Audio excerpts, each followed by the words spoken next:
the most important souvenir of all, the iPhone 16 and iPhone 16 Pro. That's right, Apple had their event today, and they dropped not just the new iPhones but also new AirPods and the Apple Watch.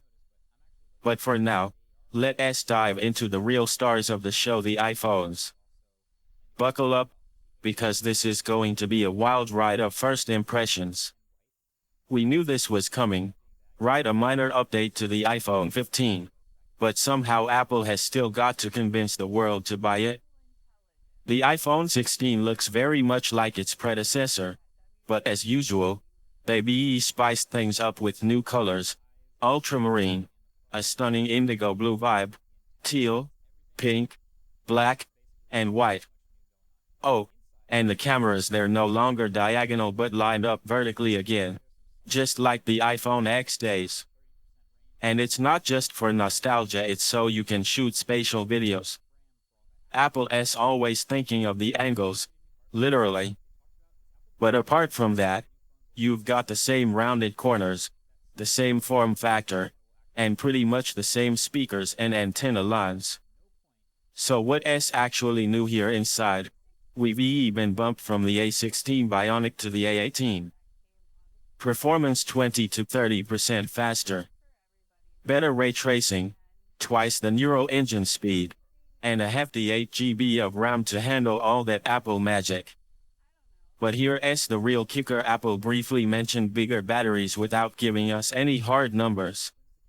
They did quietly hint that battery life has improved, but no flashy charts or graphs.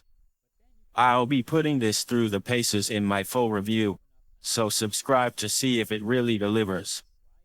And now, the iPhone 16 has 2 new buttons. Yup, you heard that right. First, the Action button makes its way to the base model this year, letting you trigger shortcuts like Shazam, the flashlight, or anything else you want. But the star of the show is the camera control button.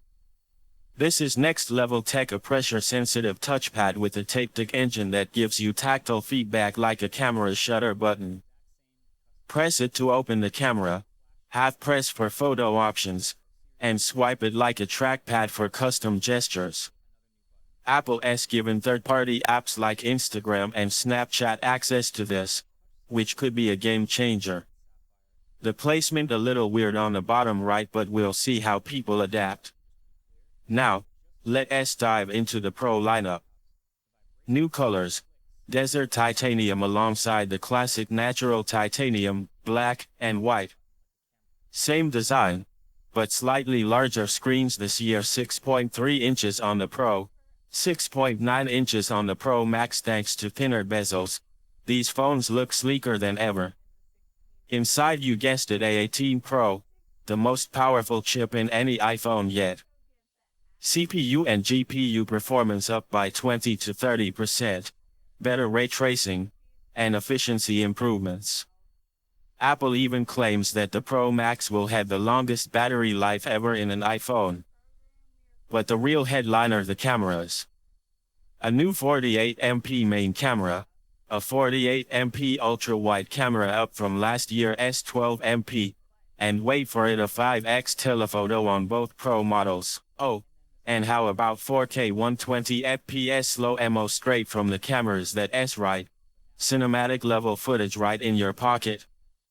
And sure, the file sizes will be insane, but you're going to get ProRes quality that videographers dream about. It also proves they can shoot 8K, but Apple's just choosing not to. For now. Here's where things get interesting.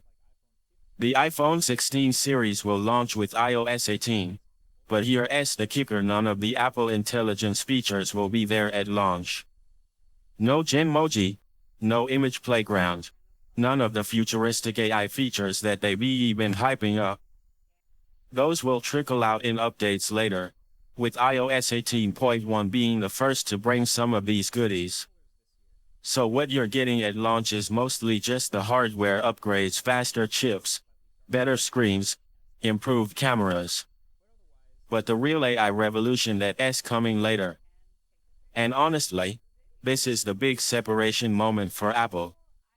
Each new iPhone is an incremental hardware upgrade, but the real excitement is in the AI features that aren't ready yet. It's like buying a Ferrari but getting the engine 2 months later. It's strange, and it's going to be interesting to see how Apple handles this. Now, quickly, Apple has also dropped some updates to the Apple Watch and AirPods. The new Apple Watch Series 10 thinner, lighter, slightly larger display. But it's still mostly the same Apple Watch we've come to expect.